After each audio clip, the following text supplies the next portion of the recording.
Evening from Spain. It's quite early here. It's 2 o'clock in the morning. But this may be my last sort of full week in Spain for a bit, because I may be off to the UK from next week. So this may slow down the amount of live chats we do. But I think the advertiser thing has probably slowed down YouTube generally. There does seem to be a bit of backlash with that. People seem a bit frustrated, but also it seems to be going down a route of what they sort of like call viral videos. They seem to want viral videos, how-to videos, and general advertiser focused ones like selling stuff.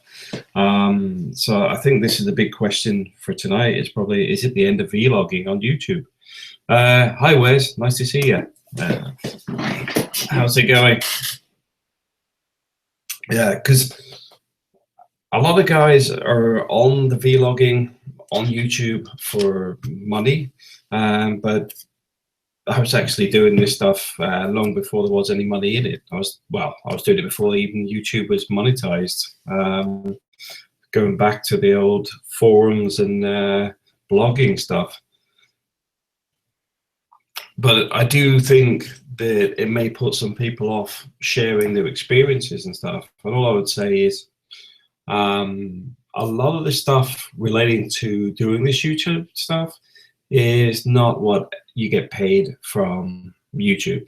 You end up with a fairly extensive network of people all around the globe that follow you, but also you engage with and have all sorts of things going on. I've made several people I do business with. I've met through the stuff like the YouTube, my blogging stuff. There's a lot of stuff outside of the direct money. Let's just say that. So I would say if you're thinking, well, it's just not worth the hassle now, I would consider the fact that it's not just about what you pick up from AdSense. It's the stuff that goes on in the background. It's like today. I'm going to be speaking to the guys that follow my Spanish channel and ask them if they want me to continue doing some of the stuff relating to real estate. The reason being is I've got a real estate agent, family-run business that are interested in me doing the advertising, because I just say it as it is, which is normally what real estate agents don't do. But they can see that I wouldn't sell anybody a duff deal, which is something that is pretty rare in these parts. So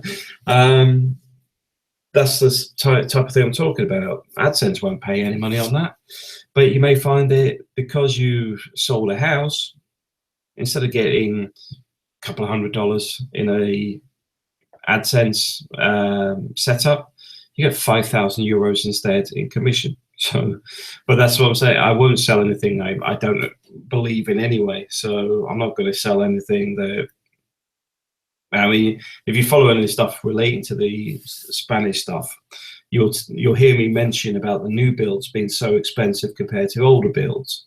The swings and roundabouts on the new builds, because obviously they've got new specifications, new regulations, lower maintenance, etc. But at the same time, I can get a property for half the price, get an older build, and I can do all the refits myself. Why would I want a new one? But I can understand if I was retiring, I wouldn't want the headache. So that's the way I push it.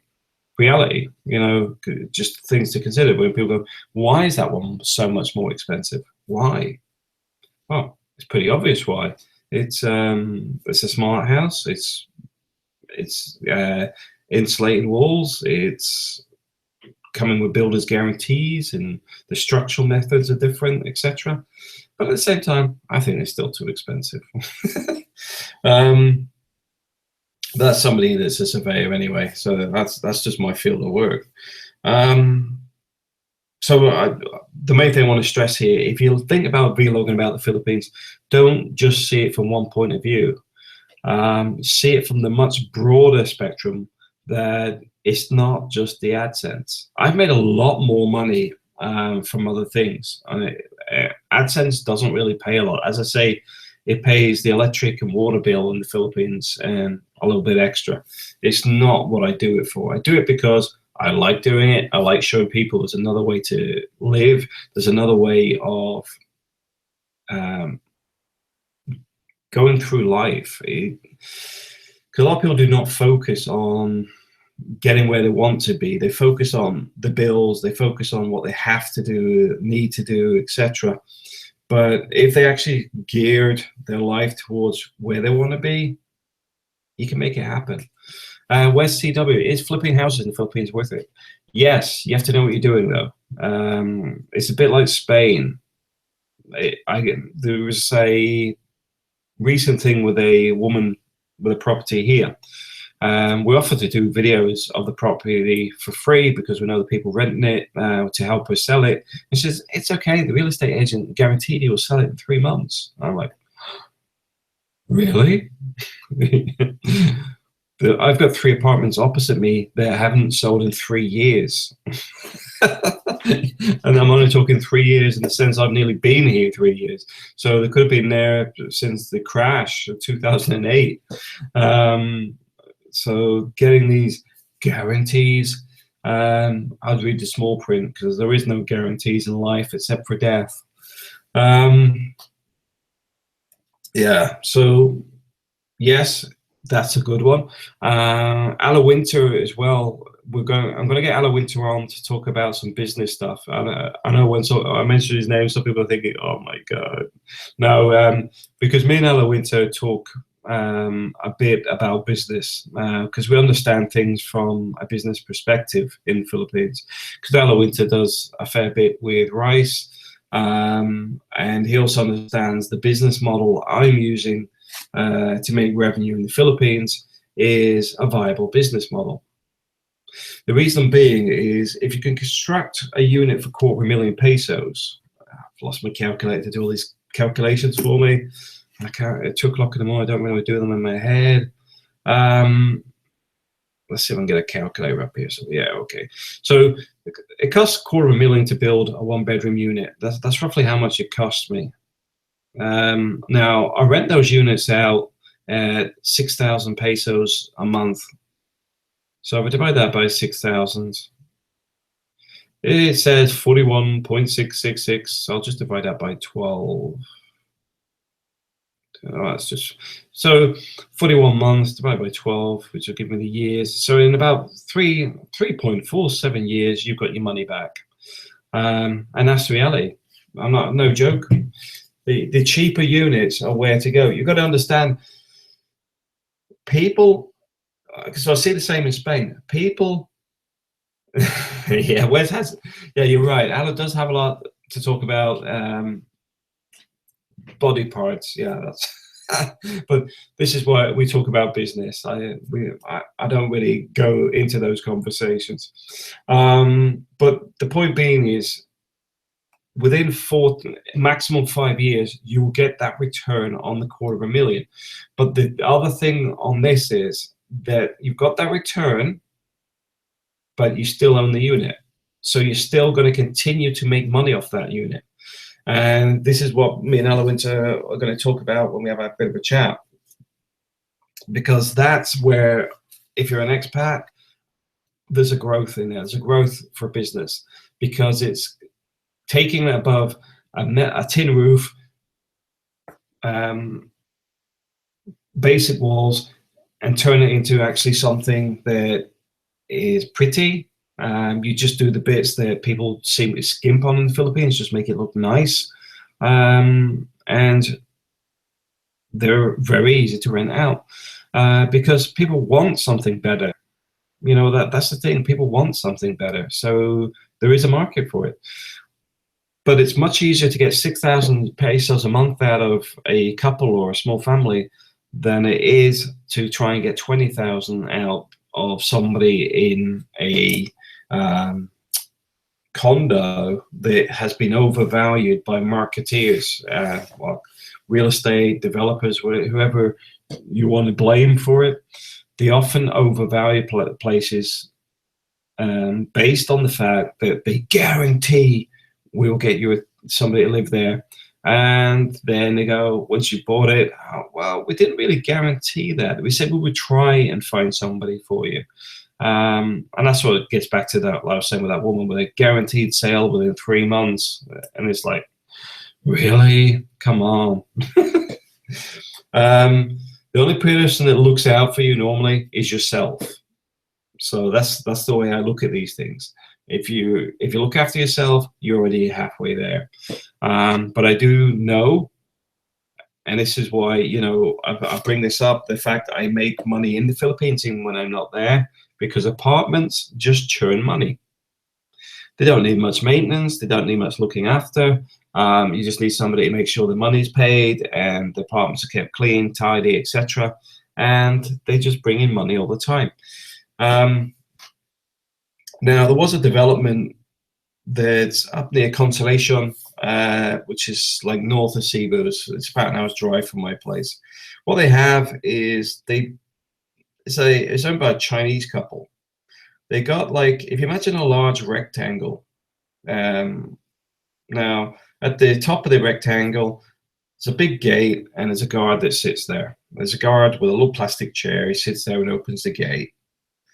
But as you come in, you've got unit after unit, these 1 and 2 bedroom units, ground and upper. So I think there's probably about 15 units there.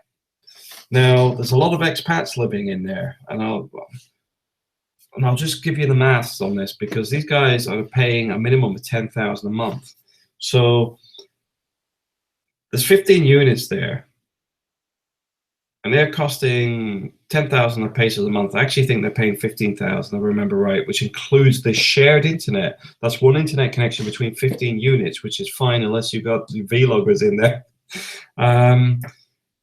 They've got 150,000 pesos a month coming in, the owners. Now, the guard on the gate is probably getting, say, 12,000, because I don't think he's there during the day. So just call that 12,000. So, and then you've got the internet, which is another 1,000, and the electric that you pay yourself. So you're talking, the owners are making, say, let's just call it around 120,000. The reason I say 120 is any maintenance issues are covered in the main costs. So you've got 120,000 a month, which is over a year, 12 months, nearly 1.5 million a year, right? Now, each one of those units is only worth about $250,000. So you're getting like 1.5 million a year back, and the 15 units have cost in total times 15. Oh, 250,000 times 15. 3.75. So say 4 million, because that allowed for gates and exterior walls. So it's cost you 4 million to buy it all, and you're getting 1.5 million a year back. That's why the smaller units are very viable. If you can get the expats to live there, it's an easy way to make money. Just at the top of it, they've got this little area with a little Nipper Hut bar area. It hasn't got a pool. I'll be honest with you, if it was mine, I'd put a pool in, because a pool ain't going to be expensive. It could be quite a nice little complex. And I know somebody did the same in CDO. They developed it for something very small, just started renting out some units. Then they got a bar set up, and then it just kept building up and building up. The key to this is getting enough land. If you've got a big enough piece of land, you can develop it over time. And that's the key thing here. Getting a big enough piece of land in the right location, because now you have YouTube. Oh, look, it gets back to the point, the beginning. YouTube is a lot more than AdSense, because I tell you now, you advertise it right, you will get people come in here and will actually quite happily say, you know what, I want a hassle-free retirement in the Philippines. Your unit's 10,000, including laundry service or whatever. When you say laundry service, it's just change the bed sheets or whatever, once a week or something. But it's just basic living, and people like that. David Barr, good evening. Evening, how's it going? Yeah, so it's a very, very viable business, and it's why I think a lot of people overlook this as an opportunity, because they get tied up in buying out or building a house. Um, Building a big house is very easy in the Philippines. Selling a big house is much harder. But also, if you build modular constructions, you can have like we have, where we got on our second building, 3 apartments and lower, and then a large 3-bedroom above it. You're making money on it. The Vagabond X just in. Hey, how's it going? Yeah, David Barr, I'm well, thanks. I hope you're too. Yeah, I'm good. Everything's good here. Just relaxing because I think next week I'll be back to doing some surveys, and it's going to be a busy few months. It's all depending on how this contract goes. I've got an interview on Thursday to do a project for a university, so I'll see how that goes. But if that goes well, I think there's a whole list of stuff I've geared up for the year. Because one of the things I do is once things start moving, I have a list of things I want to do and what I need to do, and I separate the two so that I do the first list first, and then if everything's ticked off on that, I then get the stuff I want. The Vagabond X, catch me up. You're on my favorite subject. Well, property. Yeah, there's money in it. The property in the Philippines, there is money in it. The key to it is actually getting it where it's affordable and viable. You know, because at the end of the day, there's a lot of expats with a budget between 500 and 1,000 a month. And they'll quite happily live in those apartments. And the thing is, once you've got a few guys in there, they can police themselves a lot of the time. So a lot of the problems you get, you know, because I've had a couple of bad tenants over the years, and nothing compared to somebody else I know. He's had some serious problems with a couple of them, but even then they've been dealt with. It's just a case of it's an inconvenience, and that's one of the problems with these types of ventures. But I suppose if you had a restaurant or something on site, you're more likely to be there full time, so you can deal with it as and when. But yeah, there's certainly a market for budget properties. I wouldn't go above 2-bedroom simply because once you start hitting a 3-bed, unless you're going 3 stories up, you're not going to get a big return on it. You know, the difference in the cost of construction between, well, let's just say the $250,000 each for a one bed, right? You could do three 1-beds. That's the problem. And the thing with the 1-beds, they're good enough for couples, because you don't really want the hassle of the families living in there. Me personally, I just like couples or individuals, less hassle. Yeah, Big Kevin. Good evening, all. Good evening, mate. How's it going? Yeah, I just deal with 1-beds. I don't do studios. I just do 1-beds. Because the reason being, if you look at the average expat, they are not trying to overcomplicate their lives. So they want something cheap, something that's secure, something that's safe, something they know that nobody's going to rob them when they go out. So things like CCTV are important. Keeping the price down on the rent, but at the same time having something like a laundry service so that the place is maintained. Because I know some of the expats, let's just say, have drinking issues or other issues around basic hygiene. With having the laundry service, it keeps the places hygienic. Chris has stupidly small apartment. The subways. Are you on about Chris in Cebu? Yeah, but Chris is right in the heart of Cebu City. That's why it's small. The Vagabond X. So my target is expats. I'm saying that's a viable market. The last 2 tenants we've had in, the recent ones. Oh, sorry, last 3. The one was a English online teacher, Filipina. She was there for a year. We just had a Filipino woman and her Chinese boyfriend husband in, and we've currently got a Filipina with her Portuguese husband boyfriend in.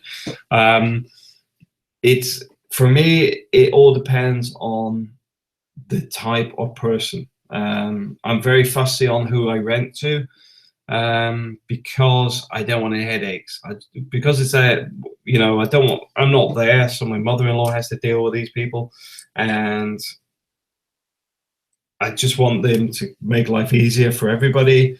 That's why I keep the rents reasonable. At the same time, they have free internet. And one of the things I do stress, and I do recommend if you do this, is put free internet. Free internet doesn't mean it's in your rent. It means it's literally free. So if it's not working, that's the internet. You're not paying for it in any form. It's literally free. So if it's not working, it's not working, because you can't control the internet services. You know what it's like with these guys.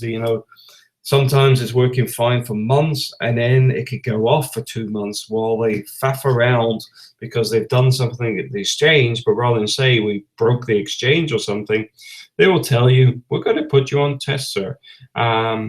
Call back tomorrow or in a few days. West CW, how about 5 acres of land to build small apartments for expats? Yeah, there's a market for it. There really is. And I've seen different areas have got these little areas set up. I think it's got to be in the right location, because I've heard some people going to go to a remote place and go, I'm going to do this, and I'm like, it's too far. The Vagabond X, headaches would exclude expats. Yeah, you've got to be very careful on the headaches. I mean, the biggest problem I have on the Filipino side is they don't treat it the same way. They don't treat it as if it's their own. They treat it as if it's yours. In the other, they treat everything as a hotel, which is a bit of a pain in the backside. So when they break something, they just leave it. The expats generally will go, the toaster's broke or something else, and that's fine, But that's the downside on the Filipino side, is they will break something and leave it broke for the next 12 months, not tell you, then move out, and you go switch on the aircon or something and find out it's been broke for ages. They just haven't bothered telling you, because they think you're going to charge them for it. But in all honesty, if it's a 4-year-old aircon unit, it's 4 years old anyway. So if it breaks, it breaks. Wesley, they would put in your wife's name and all that fun stuff. Yeah, like I said, I mean, the thing with me is I'm not fussed on the assets in the Philippines. I know a lot of expats are very protective over that, but the way I look at it, I've got 2 young kids with my wife. So if anything ever went wrong, I don't care. At the end of the day, all those assets are set up there. My wife and kids have got assets in the Philippines. So if I lost a lot to, say, a divorce or anything, I don't care. I really don't. Because at the end of the day, a lot of this money has built itself up over a period of time. It's like the apartments pay for the next apartments. They continuously develop themselves. So I don't really see it as a big loss if I did ever lose it. Big Kevin, that's called a perk. Yeah. So it could be our Western thing. It is. It often is. There's a lot of guys have been burned by exes in the West, and some have been burned by women in the Philippines. So I know if I was coming up to retirement, I'd be a lot more cautious on this sort of stuff, purely because a lot of guys cannot afford to lose the money. So they need it to be viable and worth the time in the first place. But in my position right now, I'm still capable of working. I've got no problem with finding work. I've got online incomes, etc. So like I said, if I lost a lot, I couldn't care less. It wouldn't bother me, and I wouldn't lose any sleep over it, because I know my wife and kids, I've got a secure income there. So Yes, for me, that's more important. I lose more sleep over worrying about, say, my kids having good schooling and stuff like that. So, I mean, it's the same with my last partner, in the UK, my last girlfriend in the UK. The main thing is my daughter was taken care of. That's it. Beyond that, I'm not fussed. I can make money. Making money is not a problem. Vagabond X, expats foreigners have a need for services which could be part of their overall package. Yeah, it depends what services you're referring to, but general services like putting in Sari store that's got some imported beer, for example. Yeah, that's doable. If it's to do with the other types of services they normally get downtown, I wouldn't recommend getting involved in that stuff at all.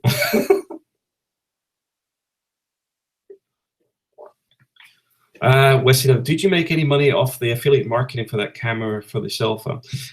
No, but the bizarre thing is I do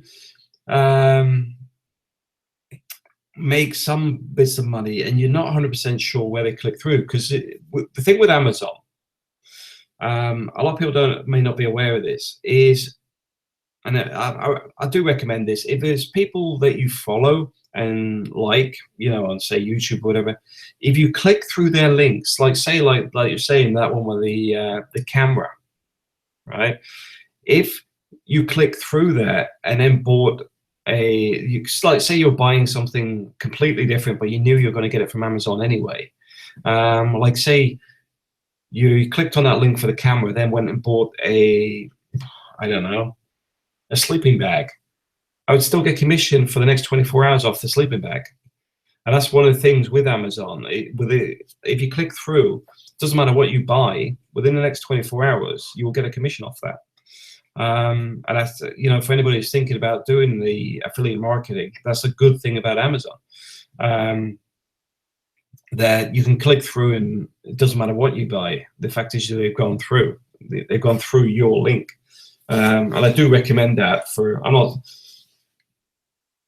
I'm not saying people shouldn't click on people just because they like the person or what they're following, but I do it. There is people I know that if I'm buying stuff off Amazon, I will actually go to their websites, etc., and I'll click through their links and then go and buy it. But that's me. I'm not sure how if that breaches the affiliate thing, but I doubt it because I'm the customer.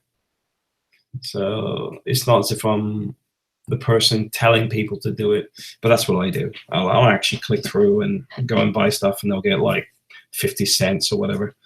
Yeah. But yeah, the Vagabond X. Yeah, that's the thing. There is a lot of services, but I'll be honest with you, when you start getting into doing stuff for people, it starts off with one thing and it just ends up with this bigger and bigger list. That's why I keep the apartments basic. One of the things I've started removing now is TVs. When all the TVs are broke, I'm not putting any new ones in. We're finding that I'm losing probably one TV out of every apartment every 2 to 3 years, and it's just not worth buying. A lot of time people's not watching them. I'm not sure why they break so easily, but quite simply, I'm not putting them in anymore. It's just not worth the hassle. So there is certain things when you're doing these things, just look at it and go, well, hang on a minute, what's other people charging in the area, and what do you get with it? And if they go, oh well, this comes with X, Y, Z, but the TVs break every 2 3 years, just put a new one in. It's like, well, no, to hell with that. They buy a TV, but the cable system's already there. Yeah, the Vagabond X, if you want to support somebody on YouTube, just click around. It just takes a second, I can say that. Yeah, that's what I'm saying. It doesn't, I'm not telling people how to do it in some way that may breach some terms and conditions somewhere, but everything is about the clicks, the views, the impressions, and everything else. So even sometimes I click through on stuff that I'm not really interested in because I like a channel or something. What's wrong with that? At the end of the day, People put a lot of effort into what they do. They put a lot of time into it. So I don't mind supporting. I even send some people money now and again, depending on what they're doing. Because I don't mind. You know, there's a lot of stuff I do in the background. Let's just say that I don't tell people too much about what I actually get up to. But I do help some people out. I do quite happily. I mean, like today I was on a conference call with. It's to do with asset surveying, but I was actually on a conference call with some people in Canada and the US. Because they're asking if I'm interested in doing some mentoring for people coming into the business. Yeah, so like I like putting stuff back because I know it's frustrating. You know, nobody taught me about the asset surveying. I learned on the fly. And the thing is, I'm now at a stage which is quite advanced on it in comparison to a lot of other people. And I'm quite happy to dedicate a bit of time to teaching other people because their companies won't, you know, and I don't see why people should worry at night, are they doing it right or wrong, purely because the companies won't invest in them. And I don't know what other countries are like, but bloody UK is becoming a real pig for investing in its own people. They like giving out placards, you know, the old CEO going, how great our company is, we invest in people, and they don't. They don't. Yeah, we're CW. Free money, I'll take some. Yeah, that's it. I mean, the thing is, it's not really free money though. It's actually like these videos. I'm sat here at 2 o'clock in the morning. I'm up at this time anyway because I'm a bit of a night bird. Always have been. But for me, I've still got the electric running. My microphone, I think my microphone's about £150. My mixer desk is, I don't know how much that was now, about 100, probably about £100 or so. Then I've got my Mac and all that. You buy a lot of equipment to do this stuff, so it's nothing's ever free. Big Kevin, well, help me out then. Yeah, well, we'll chat. We'll chat. Tell you what, send me an email and we'll have a private conversation. Tell me what you need and I'll help you. Quite happy to do so. But that's one of the reasons this channel exists, is actually to encourage people to do the vlogging stuff, because it's not about the financial side. It's more about the fact that there is other ways to live out there, but also there's a lot of, if you have a community of people that are like-minded, you have a group of people that understand each other and are trying to head in the same direction. So you may have a crossover of skills with other people that are people you wouldn't normally meet, but because you're part of the same community, you get that overlink which can actually help each other. Because, for example, say somebody does virtual assistant work from home, but they're only managing to do it part-time because they don't have enough clients. Now, somebody else that actually watches their channel or something goes, well, you know what? My office is actually looking for somebody to do with our accounts because they've cut back from full-time employment or looking to reduce the office size. I can put you in touch with the manager and I'll put a word in for you. That's an example of how a network should and does work. And I do think it's important for people to try and help each other out, because one of the things I've learned over life is helping people out, you never know when it comes back. I mean, I do a lot of stuff for people for free and whatever, and over the years, there's always been something come back. I've got somebody at the moment trying to give me some work out of the Middle East at the minute, because of some stuff I did for him before when he was struggling with a project. David Barr, do you find that these live talks are better for your account than the posted vids? Nothing's good for the account at the moment. Everyone's feeling the pain of the advertiser drought. YouTube currently seems to have had these advertisers to dictate what they want their ads on. It's a very specific business model, and vlogging and this sort of stuff does not fit that business model. It's what I call the Disney and Fluffy Bunny syndrome. They see advertisers like to know what their demographics are, so they work with what they understand and what they know. So they want it on, like, say, a how-to video, how to clean your swimming pool, and like, say, how to clean your swimming pool. Next thing is, who's going to put their products on there? People that sell cleaning products, people that do pool maintenance, etc., etc. Just an advantage, a what do you call it? As a example, talking about the Philippines, unless I was actually specifically talking about medical insurance, life insurance, travel to the Philippines and airlines and things like that, it's not the sort of stuff that advertisers are looking for these days. It's become so focused currently on specific topics and the presentation that it's really put me off.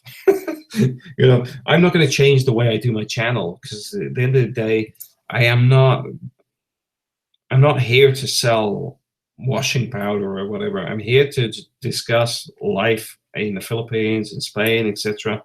And I don't think the advertisers have grasped yet that the reason people come to YouTube is a lot of them, like myself, don't watch TV. We stopped watching TV because what they've done to the TV system is currently what they're trying to do to YouTube. And when if it ever gets that far, I'll be switching off YouTube from watching, but I'll still produce videos. I just won't make any money from it. Where's CW? Yeah, the Vagabond X. Hang on, I've got to scroll up a little bit. David Barr, if anybody is listening, open a beer, then we'll have a beer together. Okay. Vagabond wins every time. Yeah, exactly. That's it. Where's CW? David, I quit drinking years ago. I'll open a soda pop. So everyone's having a drink. Where's CW? Well, no Lady Boys on here. No Lady Boys videos then. Not for here, but we do know somebody who does spend a lot of time with them. And I got no problems with the Lady Boys out in the Philippines. I employed about 12 Lady Boys. Well, transgenders, girls, as they call them, so GURLs, because they're very good at telemarketing. Very good because they adapt to, I suppose, the male and female genre, because of sitting in the middle somewhere. So they're very, very good salespeople. I always found them very funny. I'm a person that's very live and let live, but I do find that the guy that does those videos has done it in a very exploitive way, purely for making money off YouTube and getting traffic. I found that completely vulgar. It's a bit different if you're actually interviewing them, but the stuff that he come out with, I just thought it's disgusting. I mean, the people in that trade don't do it because they want to do it. They do it because they need money. That's it.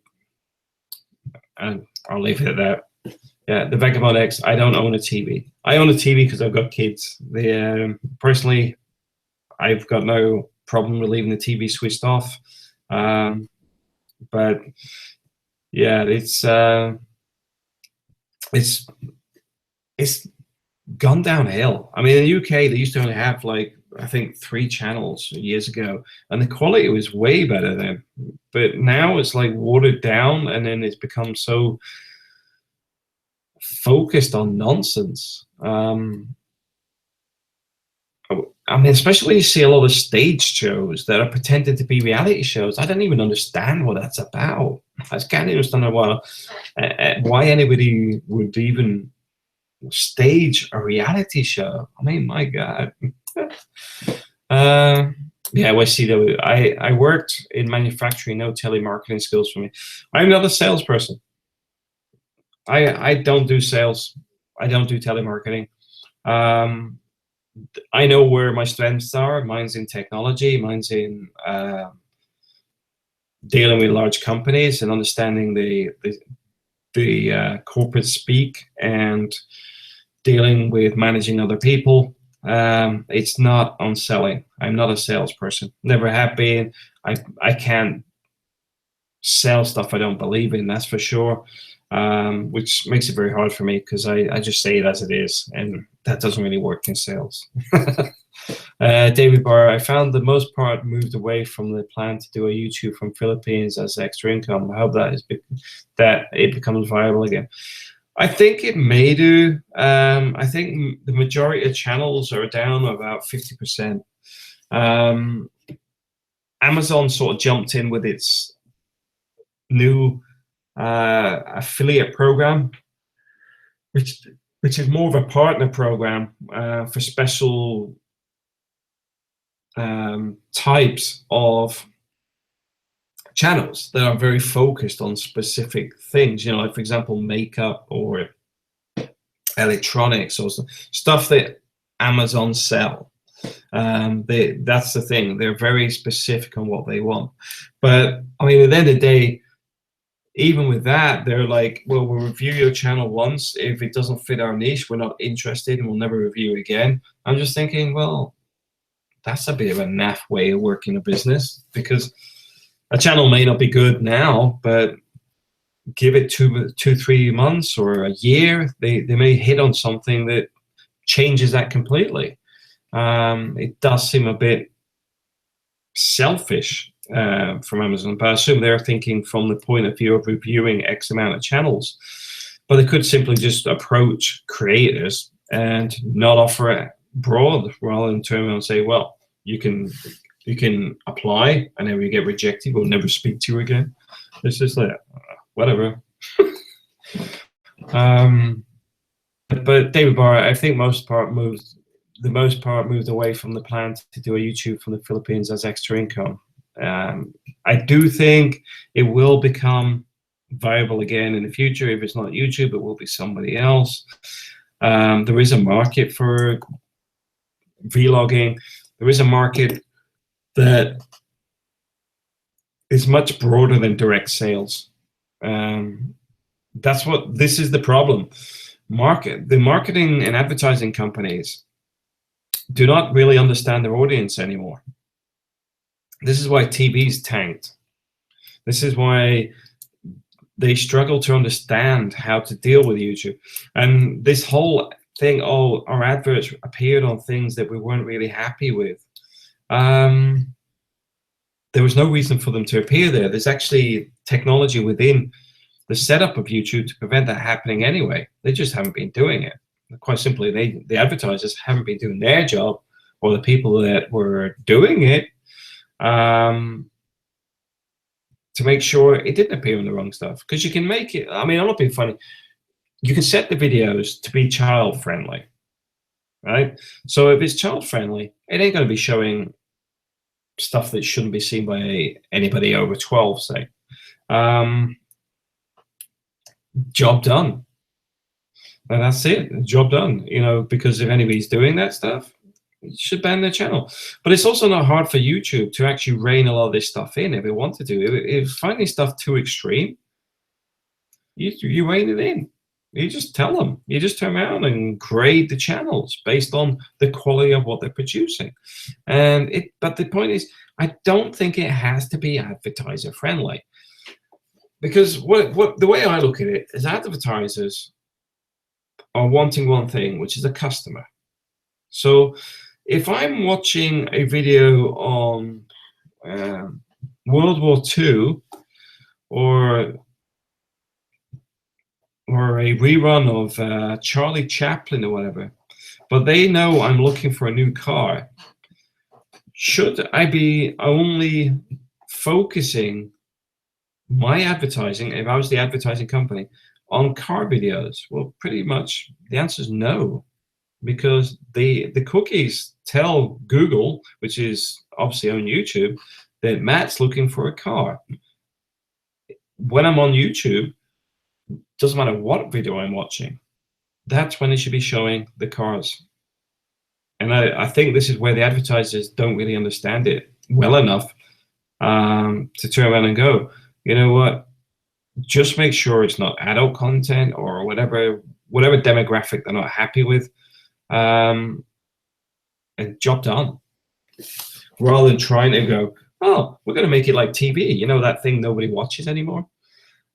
Yeah, the Vagabond X, YouTube forgot who the creators are. I think this is why there's a bit of a backlash at the moment, because that's what a lot of creators are feeling. They're feeling betrayed.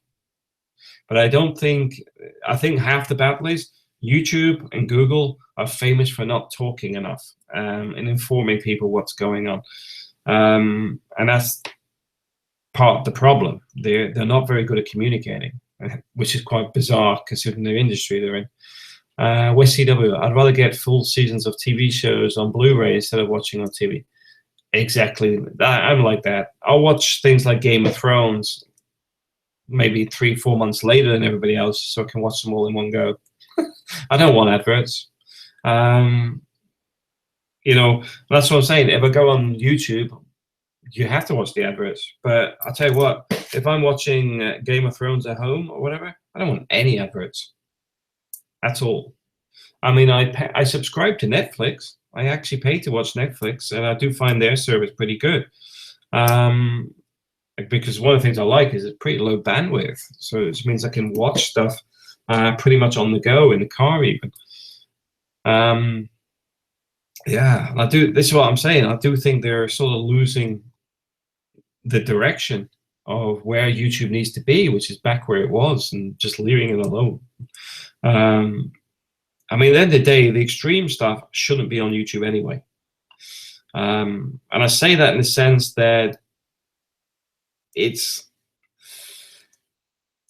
I mean, I'm not sure what the readership is on YouTube regarding age, but a lot of kids watch a lot of stuff on YouTube, and it's not censored enough. There was something today relating to somebody killing a child relating to Facebook because it was screened on Facebook. And I do think we're going to start seeing some heavy-handed corporate stuff coming in with governments that's going to go too much the other direction. But at the same time, I do think a bit of sensible policing would go a long way to keep the things going too far. Yeah. I needed brake lines months ago and I still get ads for it. Yeah, that's what I mean. And it doesn't matter what you're watching. And this is what I find strange, that they turn around dictating where they want their adverts. Because it's a bit like me saying, I don't want your adverts on my, when I'm watching, I don't know,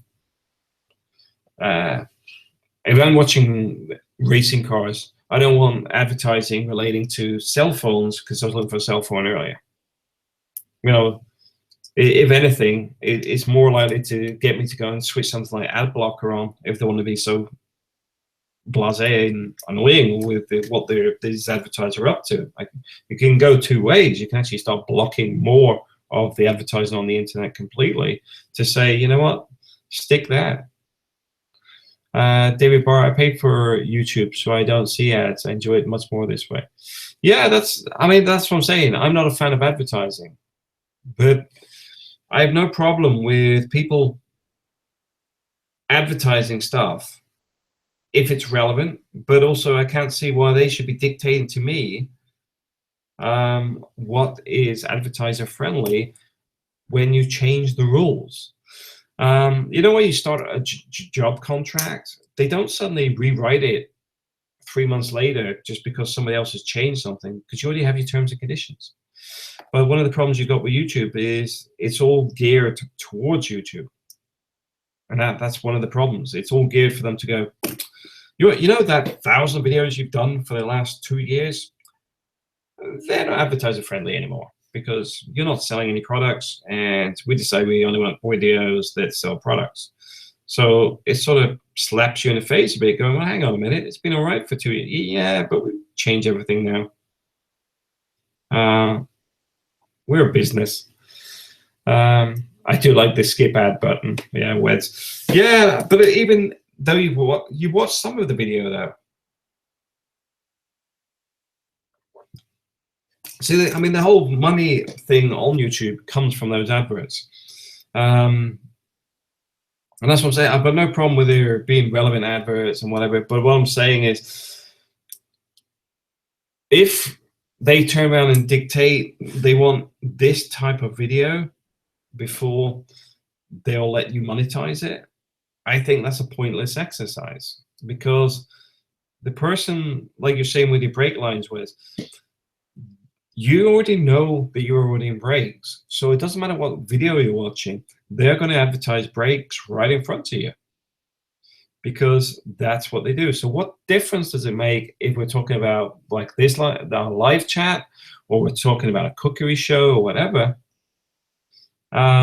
Because at the end of the day, if you're looking for the breaks, then it's actually relevant to you. David Barr, it seems they would make more money from subscribers, but most don't want to pay for it.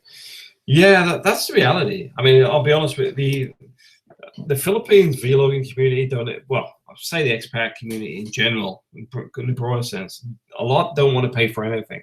There was a conversation around the 2 pesos difference on the beer relating to a bar, because some people do that. I've seen a bar where they're arguing over the cost of the beer, and it's only like 2 pesos of beer difference. But yeah, they're sitting in aircon. The bar down the road doesn't have aircon. So, in all honesty, in the Philippines bar front, there isn't a lot of money made on the beer. You've got to be food led to be making a profit. In my viewpoint, the same as the UK, you don't make money on the beer, you make it on the food, unless it's a real heavy drinking den. So people arguing that the beer is 2 pesos more, it's just beyond me. You know, they can go down the road. You know, they can go and sweat and get a cold beer in a hot place, or you can get a cold beer in a cold place. It's up to them, but they'll sit and argue over it. The Vagabond X pay-per-view at YouTube. Yeah, that's it's very difficult to make that work, and unless it was at a level where it was very cheap to do, you'd have to have it at a level where, like, say this video would cost like 1 cent, and then like over a period of time, it was probably very, very viable. Because I mean, what would that work out at? I'll just do it. I mean, even at 1 cent, I'd probably do okay, to be honest. Let's just say,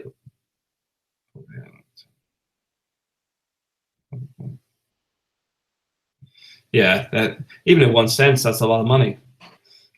Nightwear, Wes is off to bed. Night, guys. All right, Nightwears, take it easy. Thanks for joining us. Yeah, so even at 4 cents on my daily views, that would work out at over $400 a day. So the point is, you could actually reduce it significantly down to 0.00 whatever. You still come out okay. Yeah, that's it. The Vagabond X. The internet is ripe for another venue. It's ripe for another venue, but also I think this live chat stuff is in its infancy. This is still very, very new, and I'm looking forward to, if I go back to this contracting work next week, doing some stuff in the UK as well, and I'll do all that in live chat. The Vagabond X, I wouldn't invest in Google now. I would say there's something on the horizon, and something's primed to change something. The whole market could change. I've got to admit, I don't use, I mean, do you guys find that you Google search less these days? Because I know I do. I don't seem to Google search as much as I used to. Maybe it's I'm using the computer less, or I'm using it a different way. Probably I'm using it a different way. But I don't seem to be Googling as much as I used to. And the funny thing is, there's a lot of stuff out there that we're not even really aware of in the West. There's a website, there's a huge website community in the Ukraine and Russia, for example, that they only do food and cats. I'm not joking. This like social network is ridiculously huge, but its whole orientation is around food videos and cats. I don't know who come up with the idea, but it's ridiculously huge. And I do think that's part of it. We often only look at what we can see because it's in English. But there's a lot of stuff that goes on that's outside of our box. There's stuff that goes on. I mean, Vietnam, they've got search engines that are bigger than Google. One of my Thai students was, one of my Vietnamese students was telling me about it. The same with Thailand. There is search engines and stuff in there which are much bigger. China's the same. There's other stuff going around which I think A, have the money, but B, I think it only takes one very good idea to just go pop and it will just storm the market. I mean, at the end of the day, that's why Google bought YouTube. I mean, YouTube wasn't viable when they bought it financially. It's one of those things where you come up with an idea, you develop it, you get it out there, and hope that somebody just buys you out. Because it doesn't make any money. You want somebody to buy it and then take it to the next level and just take it off you. You just want to get the money out of it. And that's it. I mean, YouTube can go to a different level, but at the same time, I think, yeah, Vagabond X, Google killed YouTube. I think it has. I think it's gone too commercial. I think it's gone too corporate. I deal with corporates all the time, and the crap, I say that bluntly, the crap that these guys come out with is often just unbelievable because they're all trained a certain way. It's very robotic. I mean, if you've seen like I think it's called the Yes Men, that sort of covers it in a very, very correct way. I find it very frustrating because a lot of the work I get is actually fixing stuff the Yes Men have done, because they lack responsibility and will create change because change means something's happened. Not that it's any better than what they've currently got, but change puts it in a direction, and that's one of the problems. There's a lot of lack of responsibility, and I think that you're probably right there. I think Google has done a lot, killed it at the moment. I'm not sure if they're flogging a dead horse, but I do think they need to rescue it quite quickly to get it back up and running before somebody does something that can take its place. Dan Brackett, Freddie Frankie won. Hi Matt. Hey, how's it going?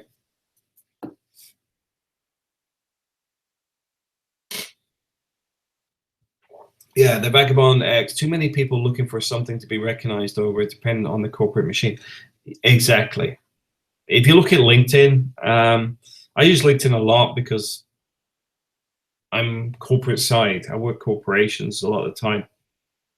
I hate their advertising. I hate the self-loathing, oh, look how great we are type stuff. It just makes me cringe.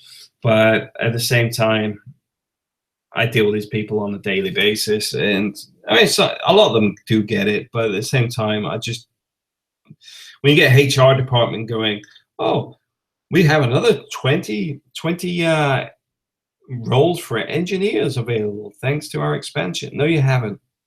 You've lost 20 engineers because you've upset them and they left the company, because your pay structure is still 10 years out of date and you treat them like garbage. But the HR is always like, well, we've got another 20 roles to fill this week. No, they're the same roles you had last year. You've just lost those people. Rather than see the problem, they just create nonsense. It frustrates me, it really does, because I've tried to fix some very, very large companies with some problems, and they're like, do you realize how hard it is to change things within a company this size? It's me talking to directors, and I'm like, so you'd rather it's wrong and not working than try and fix it? But it is very difficult to change these things. So you don't want to take responsibility for changing it. That's what you mean. Well, I'm not saying that, but I'll take on board what you've said and do nothing else. That's it. But that's it. Yeah, that's the problem. How does this get resolved? That's the point here, Vagabond. How does this get resolved with people with a corporate mindset? Because they don't take responsibility. Oh, leave it to me. I will fix this. They're all sitting there doing the lip service, and everyone's looking at each other in the room. Nobody's sticking their neck out. That's the big problem with the corporate machine, because it's not designed to be aggressive in fixing things. It's designed to keep things flowing in one direction, whether it's good or bad. It's just supposed to keep things going. Yes man syndrome. Does anybody want anything they want to discuss, or anybody want to come on the live chat?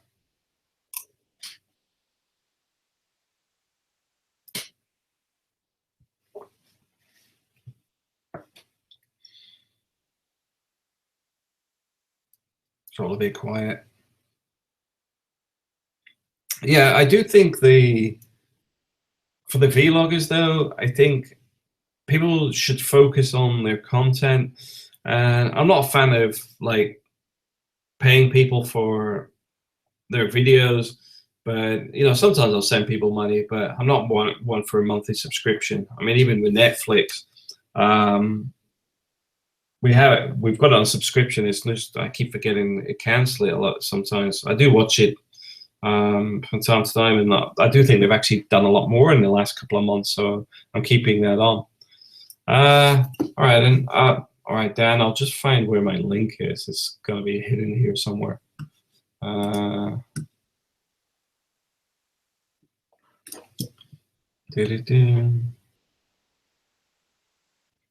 me just find.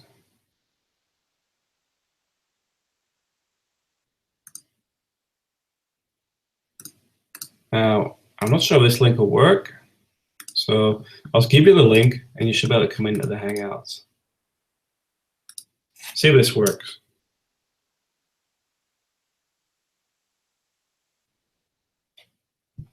The Vagabond X, talk about your experience with ESL as an expat. The ESL is English, the second language. That's actually something, a conversation with somebody 2 days ago that's just doing her 3rd year as a PhD, but she has taught in Kurdistan and mainly the Middle East and done pretty well out of it.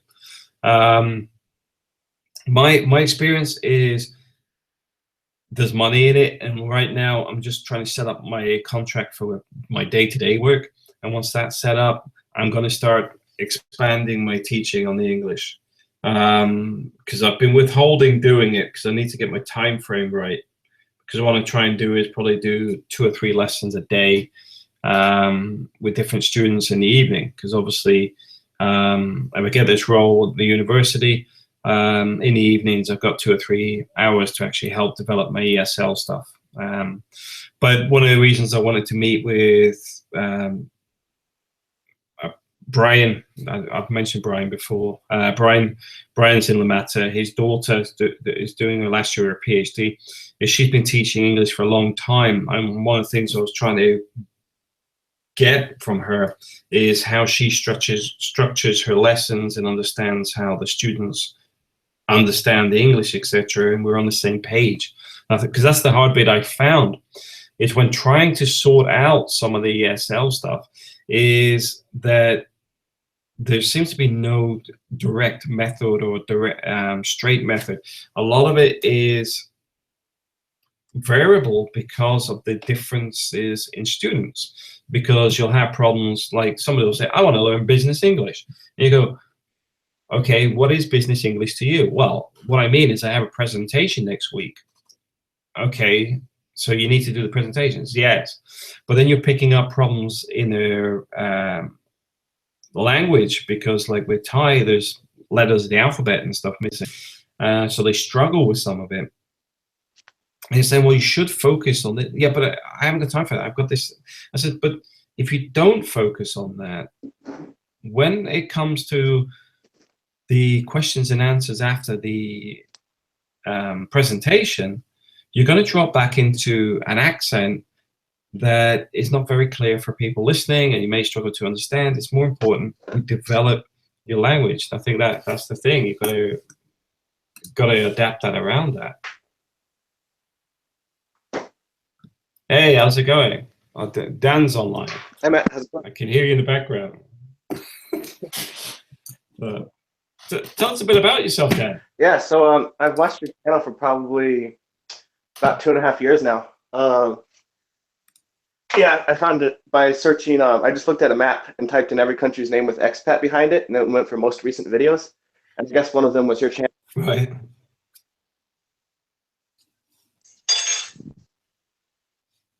Okay. That's so. How do you find the channel? Because I think mine's a bit broad. You know, it's especially now with bringing Spain into the mix as well. Well, I kept trying to watch videos about China, and then I found Philippine Dreams, and I think you were one of the related videos about the Philippines on that, and then I found your channel. Right. And that was back, shoot, must be 2014 August. Oh, I don't know. Yeah, must be June 2015. Yeah, because I only started sort of redoing the videos quite recently, because I mean I brought it up before. I wish I'd done more videos while I was in the Philippines, because so much of the stuff went on the blog, but then I had a major server crash, so I lost a lot of the photos and article stuff. I've got all the photos, but the problem is on my hard drive there's 130,000 photos from 2007 to recently. So going through that and then relating all the articles and stuff to it is quite a laborious task. Yeah. But I mean, the thing is, I've got things like the photos relating to the basilica in Cebu before the earthquake and the tower collapsed and stuff like that. Stuff when I was in Negros before they had the earthquakes and all the roads were destroyed. So there's some historic stuff in there, you know, where before a lot of damage was done. So, but I have to dig it out sometime. But yeah, I do wish I'd done a lot more video stuff when I had the chance. Yeah, YouTube seemed a lot less cluttered even 2 years ago. Yeah, it's only really sort of moved on when the AdSense sort of went live. I think when the AdSense come on, everyone saw a little green light come on, because before that, doing a blog, you could get money on the blog from the AdSense around the actual blog itself. So there's no real money on the YouTube stuff, and I think that's the thing. And this is what's a bit disturbing now with the stuff that's going on with the advertising problems, because it's sort of only just starting to develop, and it's suddenly hit this major hurdle. Right. Have you actually been demonetized? Because I don't monetize my videos anymore. I just don't deal with it. Yeah, I'm down currently by about $40 on this channel a month, which is it's quite a chunk of money, considering that there's still a lot of data in there, you know, in the sense that it's not as if the videos have disappeared. They're still being watched, etc. It's just that I think the advertisers are going, we want videos of somebody chopping a piece of wood using our saw, that sort of stuff. And I'm just like, if YouTube goes that way, it's dead in the water. Yeah, that'll just, you'll have a bunch of garbage and then a bunch of stuff with no support. Exactly. It'll just end up where people, I mean, I'll still make YouTube because I still need somewhere to host it. That's for sure.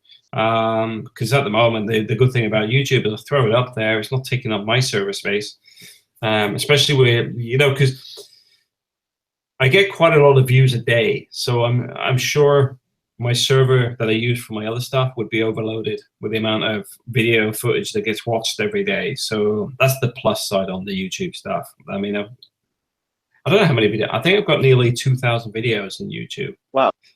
Which is quite a lot. Do you run your own server, or do you pay like a company to host it? I've had the big problem. I use HostGator for my hosting. I've had my own servers, but the big problem with my own servers was the dealing with the network security all the time. We're having a lot of issues with it constantly under attack, mainly from the East, shall we say, China, Russia. You can see it from the IPs, you know, India. They're constantly trying to get in the servers. And although you're putting like fail safes in there, because if they use the wrong password or whatever, do it 3 times and it instantly blocks the IP. If they're going around the IPs as well, you're then blocking good IPs as well. This may normally be fine, because there's, like in the Philippines, if you're using an umbrella system, that IP is used by, say, 1,000 users. So you may have one person's a hacker and you blocked it, but you've now blocked 999 other people. Yeah, wow. Yeah, this sounds like way too much of a headache with so much overhead. I just moved to HostGator because it's not a full-time job for me. You know, if it's a full-time job, yeah, I'd have a server set up, and you know, but it's mainly for like website stuff, and I make money off it, but at the same time, I'm not trying to be a webmaster or something. I don't have the time, and I certainly don't have the time to keep up to date with all the constant security issues. It becomes a full-time job, so give it to somebody that does do it full-time. Yeah, I love YouTube's analytics. I mean, I'm thinking having to build that on my own, it's like, why would I ever want to try? Yeah, exactly. Unless you're actually going to be in the market for producing something that comes out the other end of it on the sales front or whatever, why bother? I mean, I know when I was doing the sales for the US market, the data I was getting was Experian data.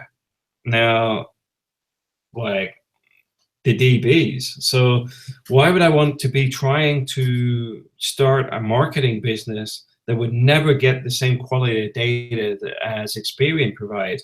It's much easier just to buy it from a mortgage broker. Yeah.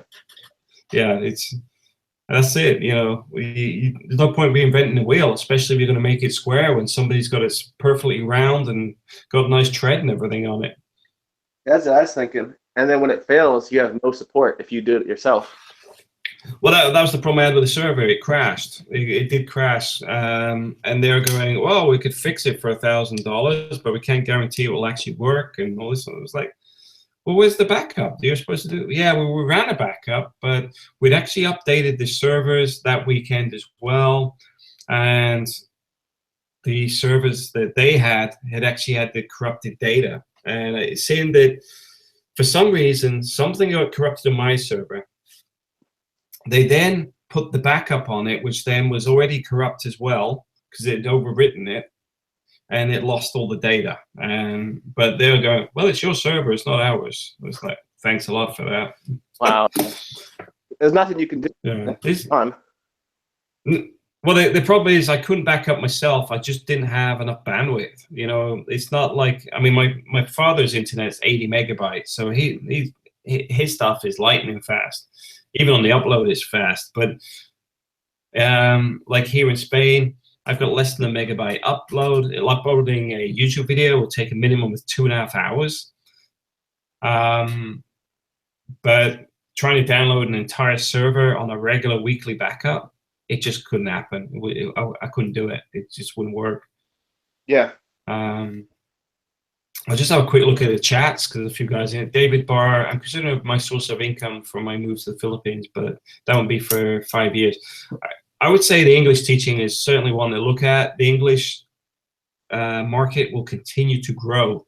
The reason being is a lot of the countries that require English have a higher birth rate. I'll just put it like that. There's a bigger demand, and it will continue to be there. The rates may not be fantastic, but it's a regular, steady income, and it's not too hard to do. Yeah, and Big Kevin's on about my photos. Yeah, that's a lot of selfies. Yeah. Yeah, so yes, thanks for following us. Anyway, I'm glad you enjoyed the channel. Are you still there? I'm not sure if you've gone. I think gone. Dan's gone. Okay. Yeah, thanks for joining us. Nice chatting. Thanks for following us for 2.5 years. That's a long time. But the funny thing is, I've been bumping into people that have followed me as far back as 2007, when I first went out to the Philippines, and I haven't heard from them at all until recently, when they've gone, oh yeah, they sort of got in touch relating to something else, because there's been a few people move to Europe and things like that, and they go, oh yeah, the reason I went to the Philippines is because I seen your stuff in your blog, and I thought, yeah, I'm going to do that. I'll do that. And they've gone to the Philippines, got married and everything else, and then like now, this sort of year, gone, oh yeah, yeah, I moved to the Philippines because of what you had said and your blog, and it's like, wow, that's a decade, 10 years of being followed around the internet and not even aware some people are even there. David Barr,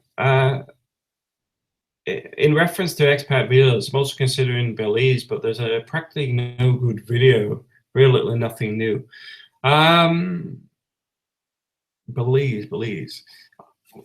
Leave it with me. I'll write that down because I probably know a couple of people in Belize. There's people I know there that are tax. Well, were they going to say tax dodgers? Yeah, they're tax dodging. That's why they're in Belize. But they may have some stuff that may be able to help you relating to Belize because they've been out there a while. Because all their businesses are 100% offshore. Because everything's to do with credit card processing, and they're completely electronic. So they had no reason to actually stay where they were and just pay taxes. They'd learned to make real good money, and simply that's what they did. Made the money and thought, why am I sat here paying tax when I can go and sit in the sun and pay zero tax? And that's what they've done. Yeah, only English-speaking country in Central America. Yeah, that's the bizarre thing. That's why there's the market for teaching English, and there'll continue to be one. There is, I mean, here in Spain, there's where we are, literally where we are. They're trying to push Valencian above teaching English. The reason that's strange is the sense that less people in this area speak English already than they speak Valencian. The English speakers are 13%, the Valencians 16%. But the problem you've got is for Spain, it actually needs a population that actually has more people speaking English, because there's a lot of them working in the NHS, for example. But also, if you want to do business, it's often a language that's a good medium. Because like in France and Germany, I know when I was in Germany myself, the children learn French and German, and the French kids learn French and German. So well, as well as English, so they got the 3 languages. So it doesn't matter what the conversation is, you can find a medium in there where people can cross over. Barr said, like it or not, English is the language of business. It is, because it's the language that everyone can communicate in, because so many people speak it. Which means if somebody's Dutch, French, German, whatever, they all have a level of English at some level. They can communicate. Where speaking French to somebody who only speaks German, etc., doesn't really have that crossover.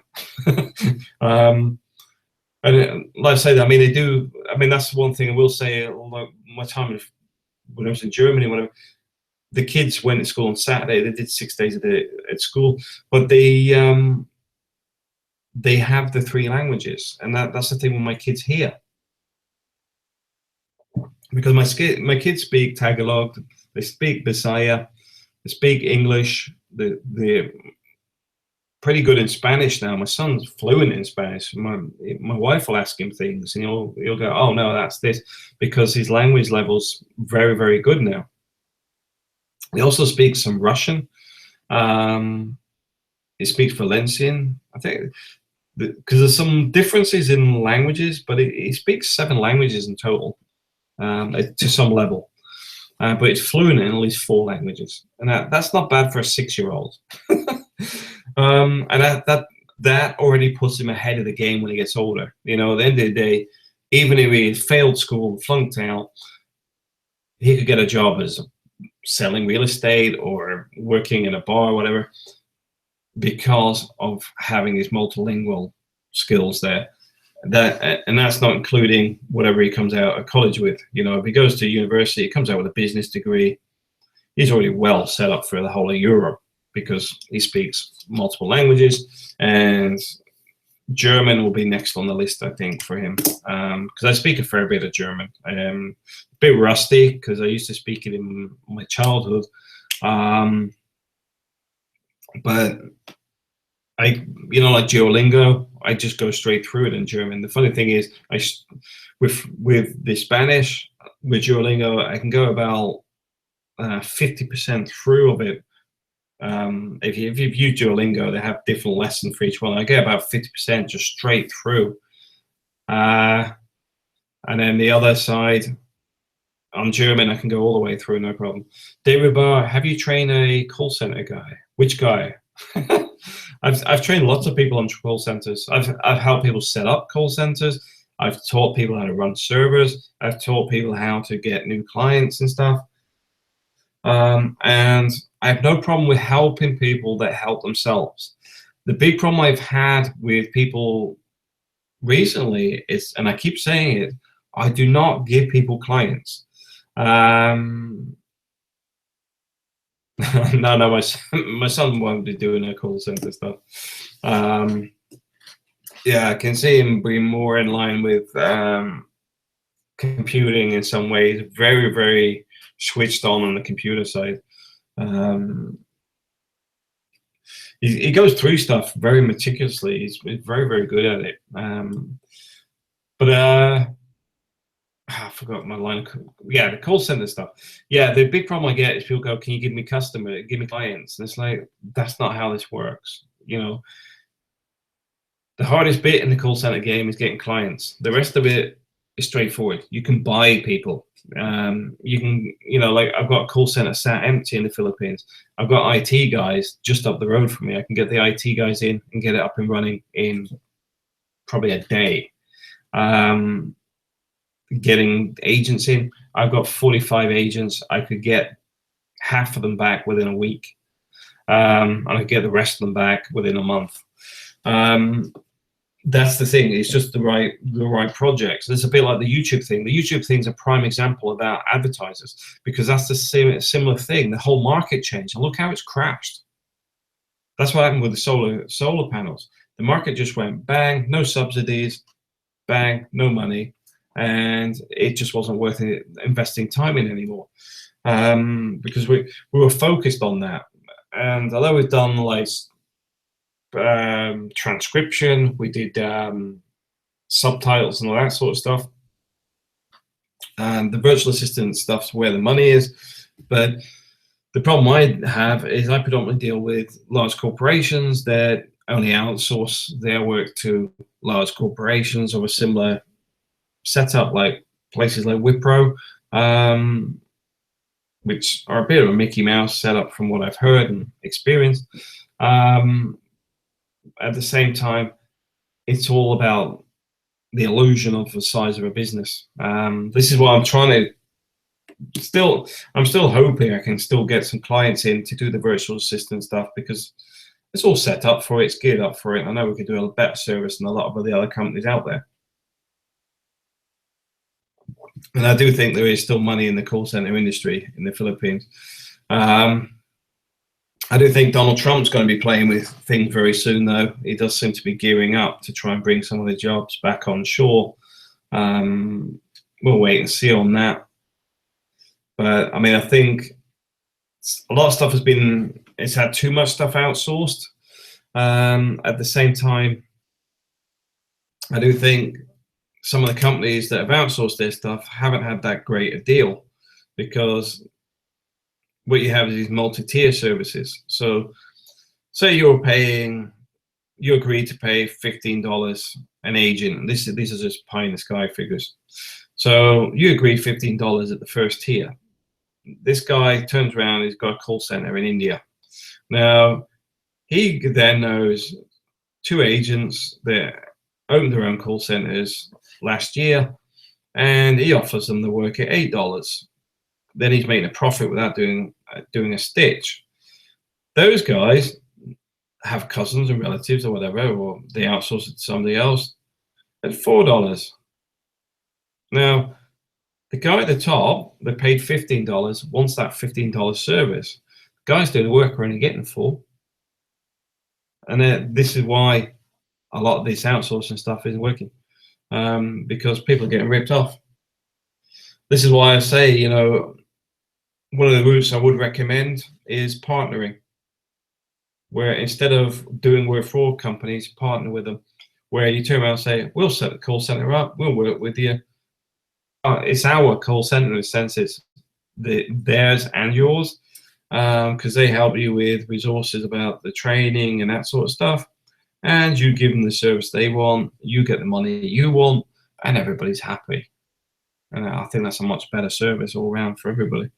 Because at the moment, some of the stuff's abysmal. It really is abysmal.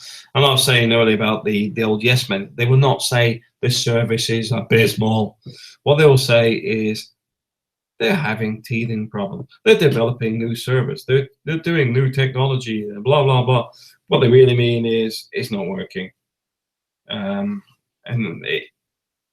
The stuff I've seen in the UK has actually hampered some businesses in some big ways, because they outsourced all their stuff. Where they took, like, say, 100 Indian guys on and got rid of 20 people in the UK that did that job of the 100. But at the same time, those 20 people in the UK were also physically capable of going to other offices where there was IT issues. So now it's 100% remote, so they turn around and go, oh, we'll call you up and we'll walk you through it. Well, somebody that's a director of business doesn't really want to spend all the time on their phone talking to some guy in India trying to fix his computer. They want it fixed. And a lot of that stuff goes on, but also they then try and shift the time frame round from, say, a UK timetable to the Indian working times. I've had it myself where guys call me up at 8 o'clock at night saying, oh, I'm calling you to fix your computer. I said, well, you can call me. I'm not picking the phone up. It's 8 o'clock at night here. You were supposed to call me like 5 hours ago. Goodbye. Call me tomorrow.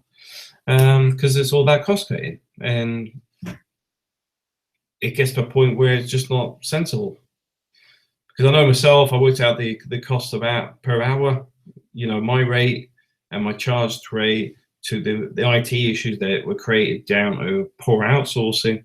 And it cost the company a lot of money for my computer and stuff not working because of simple things that the IT guys should be able to fix on the fly. But yeah, I rest my case on that. It's just the way the world is these days, and it doesn't matter what you try to do, you work with the tools you're given, even though it may be a blunt chisel and a broken screwdriver. But that's life, I suppose. Anybody got anything they want to talk about?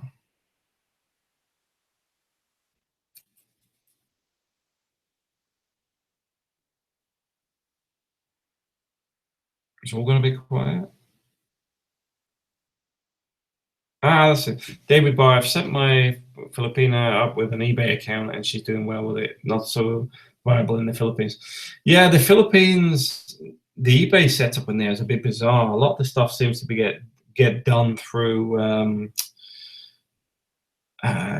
what do you call it? The old they pay through the mobile phones, and it's like Western Union sort of payments rolling through the eBay system. It's a bizarre setup in the Philippines. But I mean, if she's making money off it, she's doing well. That's good. Because I mean, that's the thing. The internet in the Philippines is still trying to catch up. Yeah, Lazada. Yeah, Lazada's pretty good. Because that's where I order my stuff. Actually, it's my wife that told me about that, because I wasn't even aware of it. Because I'll be honest, when I was out in the Philippines, very little was actually online, because nobody wants to advertise their prices.